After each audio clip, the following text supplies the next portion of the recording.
trail. Had an awesome time. And Julian, our trail angel, that gave us a ride into town, basically told us, well, the training wheels are taking off here. From here on out, it's tough.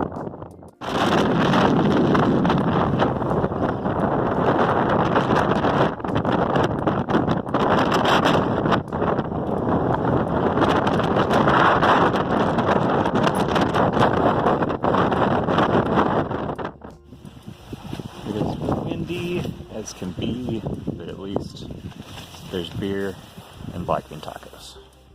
Yeah. So I'm trying to eat delicious black bean tacos and beer, and Dan's putting his nasty blistered feet in my tent. Yeah, there we go. There we go, okay. Day 6, mile 82. So yesterday, as soon as we left, the wind was picking up crazy, and then we climbed up onto these ridge lines, and we were only planning on doing like 3, but the wind was so bad. I think though there's a wind advisory. It said sustained winds around 50 with gusts up to 70. So we just kept pushing because we couldn't find a site that was at all sheltered. Our flies flew off the tent before we got in, and so we ended up just like curling up in our rain flies in the tent.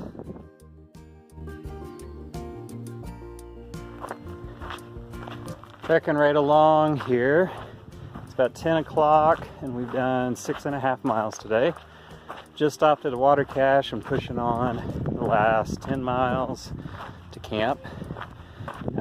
It's been a nice day so far. Morning was really kind of cold, a little bit windy, but not too bad. I've officially gotten my trail name, which I'm happy about.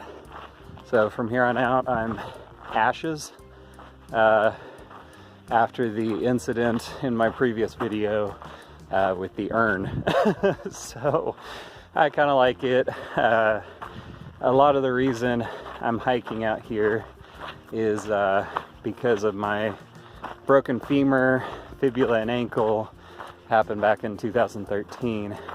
So part of me coming out was to prove to myself, you know, that I can do this. And you know, the doctors were wrong when they said, you know, I may never walk again. So kind of like the name Ashes, out of the idea of, you know, the phoenix rising from the ashes. So that's kind of cool.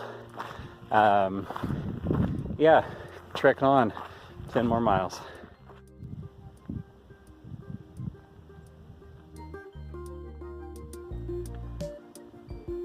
I've reached an impasse. There's this crazy cool snake on the trail, and he's not moving his ass. I don't really want to make him mad. Go on, move. Like very slowly inching. I don't know what kind of snake that is, but it's bright silver, really pretty. Go on. Alright. You're taking forever. I got like 8 more miles to go today. You're really causing me an issue right now. You need to move quicker than that. Alright, we're going past you.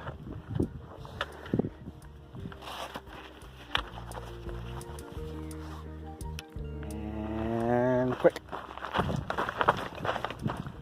He didn't care at all. Dumb little snake. Get off the trail. This is people trail. 100 miles down. 5.5 days, and I've got 100 miles under my belt. Only 2,550 to go. Looking back on these last 100 miles, it has gone by so fast that it also seems like I've been out here forever. But just kind of reflecting on these last 3 miles or so. I'm just so incredibly grateful to be out here. There hasn't been a single day that's gone by that I just haven't been like choked up with how beautiful it is and how lucky and fortunate I feel to be out here. I guess it was 6 years ago now. I was in a wheelchair and, you know, didn't know if I could walk again kind of thing, and just knocked out 100 miles on the PCT. So very grateful to be out here. Really looking forward to this next couple sections. We're starting to get to the point where water sources are becoming few and far between, so everyone kind of clumps together. And I know there's going to be a ton of people at camp tonight. I'm so looking forward to like celebrating and being with people and just keep hiking. I love it out here so much. I'm in for the night, 16.4 down. I had a cool little gathering here. We've got probably 8 or 9 tents set up. Tomorrow is Warner Springs. Nero Day, then a 0 day. Gonna be super nice. Day 7, and I've come to love that the birds have become my alarm clocks. On the trail again. I've got a short little 8-mile jaunt into Warner Springs today. So I'm doing a Nero, and then we'll get into town and do all my town chores. Go to the post office, raid a hiker box, get my resupply box. I'm gonna try and swap some gear, do all that kind of stuff today. Yeah, one thing I've learned traveling with the tiny houses and stuff is you can be comfortable or you can be mobile, and nothing reinforces that more than having to carry all this stuff on your back hundreds and hundreds of miles. So my base weight was 14.2 coming out of the airport. Once I get into town, I'll be doing a shakedown, and I'm hoping to get that below 13, because it really does matter. Every ounce counts out here, and it's so much happier hiking with a light pack. So no more 7-day food supplies if I can avoid it.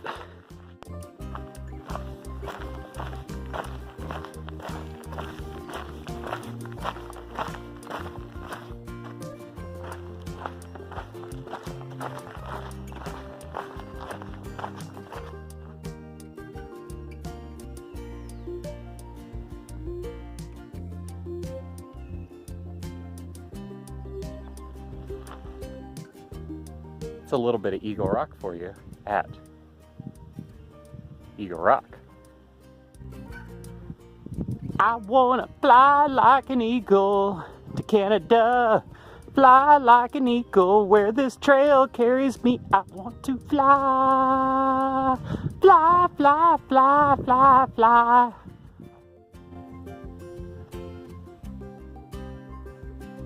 Every day is so incredibly different out here. I feel like I'm in the Sound of Music or something like that. Trying to get to town and resist the urge to just like spin around with a flowy dress in a field of flowers right now. So it's a good morning. One of the things I love about living an unconventional life is you really never know what the world is going to throw at you. So I just came around a corner, and there was, from what I could tell, a women's prison like unit, about 20 of them or so, all in orange jumpsuits with something prisoner on their legs, and a couple police, like going for a morning jog out here. So I guess that's kind of cool that they get out. I'm also fairly sure one of them catcalled me. It may be the short shorts. So that was kind of weird. But that's the moments on this trail that I really love. Just what the hell just happened? From torrential winds that are about to blow you off a cliff to sunshine and butterflies and flowers the next day. That is the PCT in a nutshell. Well, just passed a group of old ladies on horses and got catcalled again. So that's the second time in like a mile. I guess the shorts are doing it for me. But made it to Warner Springs. Alright, so the craziest thing has happened. I haven't been happy with my tent up to this point. And I've been thinking about switching to a bivy and tarp system. Which, I didn't really want to spend the money on it. So came into Warner Springs today and hit up the hiker box, and I found this poncho slash ground tarp slash tarp. I found a pretty much brand new bivy, and I found a foam pad. So that was exactly everything I wanted. Basically rigged up the tarp with my trekking poles, my guidelines from the other tent, and then a few stakes. So I'm going to ship my current tent, rain gear up to Idlewild and try this out for a week or so. It's going to cut a ton of weight. I think I'm going to try it and see how it works out.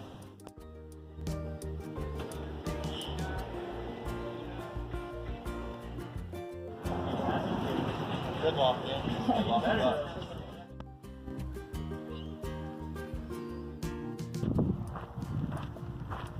Back on trail, day 9. So these last couple days, they're really great. I took saving grace out of here. It's hot today. About 9 miles into today, and today's been rough.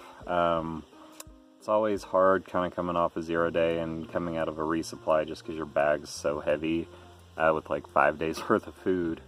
But it's been just like all uphill. It's been pretty hot, not real fun trail, but I'm pushing really hard today to get to Mike's place. Which is a guy that just lives off the trail and lets people camp there, but he has water.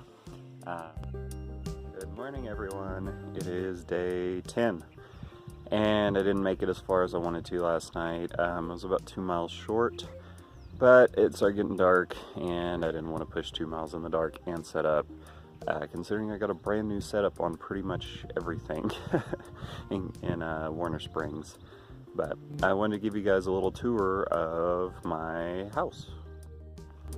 So as you may have guessed by my tag Terraform Tiny Homes, I have been a tiny house dweller for over 3 years now. And this is my newest experiment in tiny living. I think I've gone literally as small as I possibly can.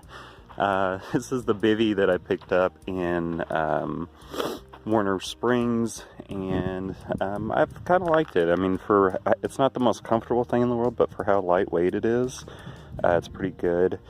It's, I think, about 7 foot by 2 foot, so my 14 square foot house. Switched to a foam pad, as you see there. Basically what I did with that is I doubled it up and kind of use it as a torso pad.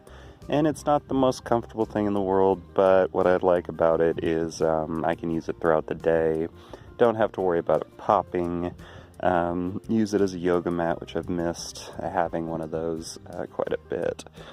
Give you a tour. Here's my kitchen. Yep, that's it. The whole kitchen. The little Talenti jar, and then I have a spoon, and this is about 4 days worth of food. My lovely coffee maker, the Gatorade bottle, instant coffee, and I got fancy today and used the hotel non-dairy creamer that I took from the hotel. And bedroom, took my quilt out this morning and watched the awesome sunrise. And lastly, bathroom. Everywhere you see, it's wonderful. Just dig a hole wherever you see, and find a pretty view, and be free. So that's my living situation right now, and it's really nice. I'm trying to catch up with people still, so I think today's going to be a 20-day. Last night was like 15.4, which I'm pretty happy about, considering I didn't get started till like 11 o'clock. But it's almost 6:30 now. I'll be walking by 7, so 20 seems doable, even with kind of the blister still bothering me, but we'll get it done.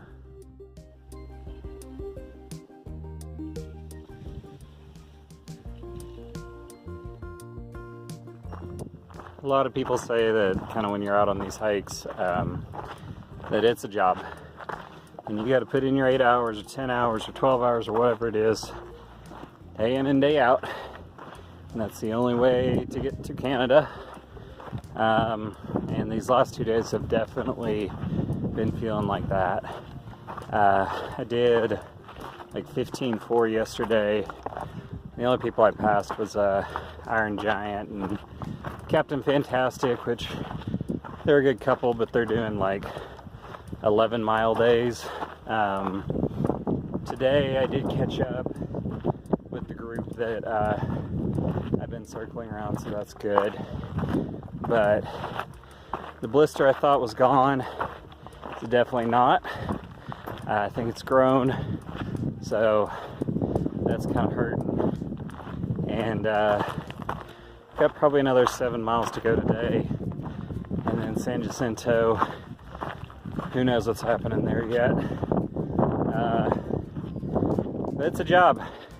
It's working, and just trying to put on podcasts, put on good music, and kind of push through today and push to Idlewild.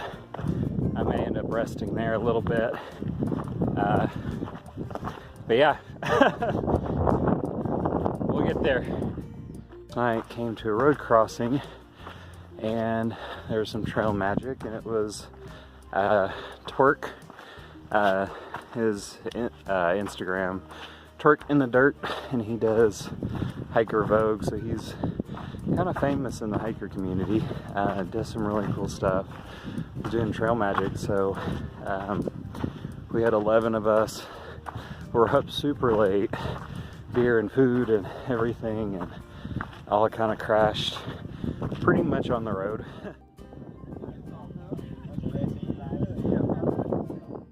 Been 2 really rough days, but I found a trail family, and I'm so happy to be out here right now. Just right off the road, but it was perfect. It was what I needed to kind of remind me why I'm out here. And yeah, I caught back up to the group that I've been hiking with, and gonna hang with them for a while. So, you know, we say that the trail provides, and it absolutely did yesterday for me. So I'm feeling better today. Blister's feeling better. Getting my first view of the San Jacinto mountain range, and yeah, to be honest, as soon as I saw that snow, my stomach just dropped. It's too late in the game for me to get my micro spikes mailed out, and so the plan is just kind of push and see. Last report I heard, Fuller Pass, which is the first one, was down to only about 1/10 of a mile of snow, so I'm not terribly worried there. But the big San Jacinto Pass, which I'm hoping is not that mountain way back there that's completely white. The trail reports were saying it's still at about 10 miles of snow. Kind of the plan, I guess, is we'll get there and see. There is a road walk alternative around the big pass. I hate to do that this early on, but if that's what I gotta do, that's what I gotta do. I'm not really willing to get my snow gear quite yet. considering this is the only really snowy place I think I'll hit. But I've got a couple days before I get there. It's supposed to be warm and sunny, so hopefully some stuff melts before then.